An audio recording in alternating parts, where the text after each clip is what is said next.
They went from selling $1 million online to selling $12 million online in a month.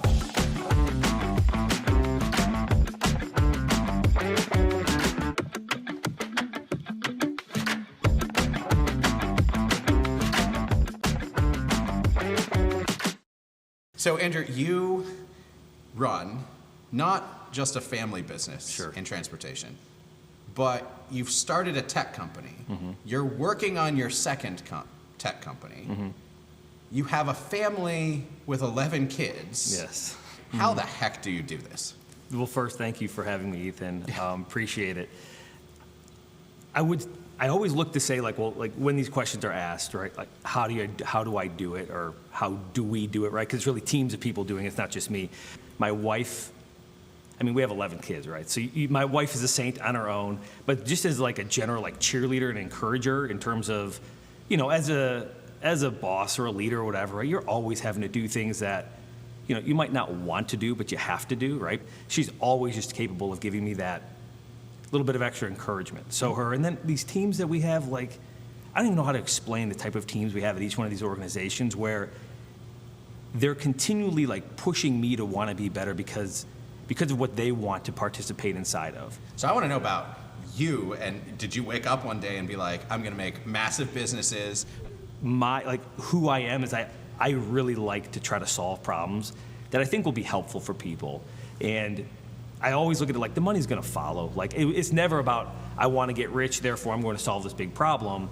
But I do look and say, well, is the problem big enough to solve where scale can actually add benefit? So if you look at my companies from the outset, they're all logistics-based. They're all supply chain, logistics-based organizations because I've kind of found that niche. I've spent 20 plus years in it.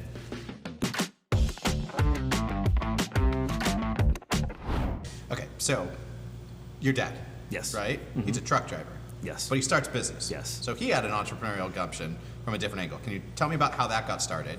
If you go back to the 50s, so my grandfather started a pickup and delivery company in Cleveland. So they would pick up freight from General Electric and bring it to United Airlines on the airport. And he was one of 5 brothers, and they grew up in this world where you just worked for all the manufacturers in Cleveland, Ohio, running basically to and from the airport. That was their job. My father was about 15 years old when his father passed away. And you know, the company couldn't last, obviously, without my grandfather. So my dad started driving for a living. He drove about, I think, 28 years. And the company he was working for was going out of business. And so he basically, on a Friday was his last day at Ammerford.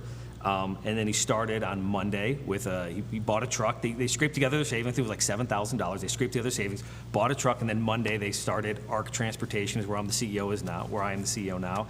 And yeah, they just grew, like literally from 1991 to today. We've been able to grow ever since.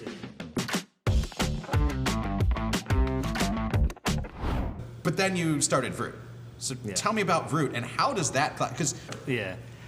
So Vroot is a compliance solution, right? So Vroot really supports this philosophy you just said. It's mitigating risk inside your own business. And a bunch of new regulations came out, in federal regulations came out in terms of governing how we operate as an organization, via air freight, via DOT regulations, and just really securing the supply chain in general. And a lot of times a government body can just declare something, and then it's up to the private sector to figure out, okay, well, what does this actually mean to us? And so TSA came out with these mandates, and were basically like, you have to do these things. But in practice, there was really no way to actually do these things. And so sitting back, it's like, okay, now I have to handle this. I have to kind of like solve this for my own organization. I'm like, there's 2,000, 3,000, 4,000 other organizations in the U.S. that are going to struggle the same way I'm struggling. And so Vroot really came out of that. I was working 12 hours a day at my family's company, and then at night I'd go home and I would just code at home. And nobody believed us at first. They're like, yeah, you're going to do this, you're going to do that, whatever. But now we've been in business for about 11 years.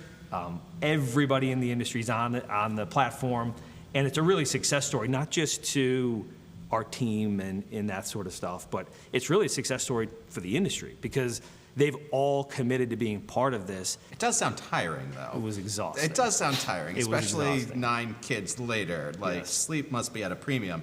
And you're doing it again. Yes. With Delivered. Yes, with Delivered, yeah. So Delivered, at the end of the day, Delivered is it's a nationwide network for parcel logistics. So think of it very similar to the incumbents if you would think of like a FedEx or a DHL, a UPS, or USPS, same kind of principle. The difference is we don't own any of the assets. So where they've got to make decisions off their balance sheet with how much capacity they have based on the vehicles they have and everything, they're kind of vertically integrated, right? They own everything in the stack. We've tilted that and basically said, similar to what Vroot did, is we can stitch these players together, and sharing that information will allow each individual player participate in their area of the field and be the most efficient at what they do, and allow us to be able to move those parcels through the network in a much more efficient manner. Is it like, are you using the spot markets here, or are you providing a logistics overlay to make it better for the customer? What we're doing is we're leveraging all this capacity that's available in the marketplace. So you think of airplanes that fly, if you fly on Southwest, United, or American, there's cargo belly in that plane, or there's cargo in the belly of that plane. And we're utilizing that cargo space. We're utilizing trucks and lanes that we know have capacity. So the average truck, I want to say, is filled between like 60 and 70% that operates inside the US.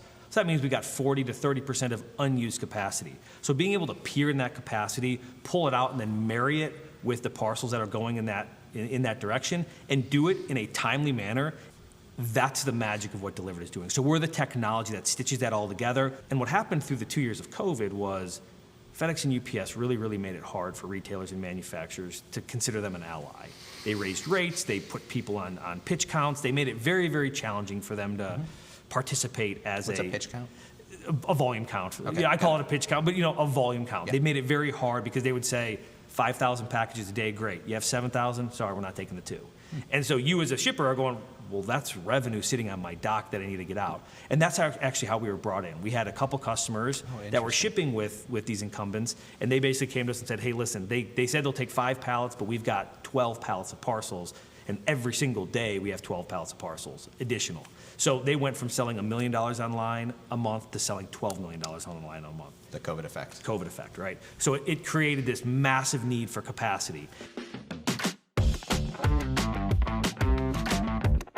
Tell me about your leadership philosophy and just how you've thought about running in a very old industry, in tech startup that's small but been successful, and now a moonshot with Delivered. Yeah.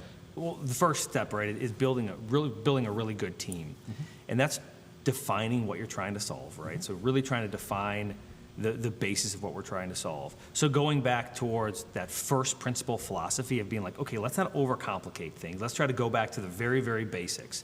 My leadership skills, I want to hire people who are hungry to solve these problems and are willing to do it in a way that is for the greater good of the organization. And I think it's mostly about the individual and what they're willing to give for the greater good of the team. We want everyone to be successful. I want people to be, to feel like they're coming into a place where their best can be on display every single day, but that only matters if it is attributed to the team in a very meaningful way. So, many times, especially in the millennial world, right? Everybody wants to feel like they're loved, and this is, they care about me, and which is great. And it needs to be, right? As an organization, you should care about your employees, and we do, and we have great resources for that. But at the end of the day, the organization is a group of individual people that come together. And if you try to put yourself above the group, you are no longer have a spot in that tribe. So I would say my leadership philosophy is somewhere in there where it's, let's set the vision and let's run after it together. Kind of more servant leader mindset. That's kind of my goal or my hope anyway. So you're disrupting this industry. Yeah. Northeast Ohio. Is it just, hey, you're here, so you're doing it here? Are there advantages? What's your take on Northeast Ohio, especially as it relates to the manufacturers who you are not 100%, but largely serving? Sure. There's incredible civic pride for me. I grew up in Cleveland. I'm from Cleveland. Our proximity to the rest of the nation, the cost of living, all the things that you could want as starting a business, kind of you have it in Northeastern Ohio. You've got incredible communities that are trying to build and foster investment into Northeastern Ohio, both for tech startups, medical startups, all these startups in this space. And for us as a startup, we Delivered, went and raised a round. We were very successful raising a round from the Cleveland community. And then there's going to be that same Silicon Valley, gold rush into the Cleveland marketplace because we have so much opportunity. You look at the mega corporations in the Cleveland region, going down to Akron, Canton, kind of that whole Northern Ohio region. There's so much here. So Northeast Ohio as the center for smart manufacturing for the world. Do you think we can do it? We're from Cleveland. We can do anything. Like genuinely, we can do anything. You look at the resources, you look at the community, you look at what's available to us. Cleveland can absolutely be the smart manufacturing epicenter. It just has to choose to do it. It has to decide that's who we want to be.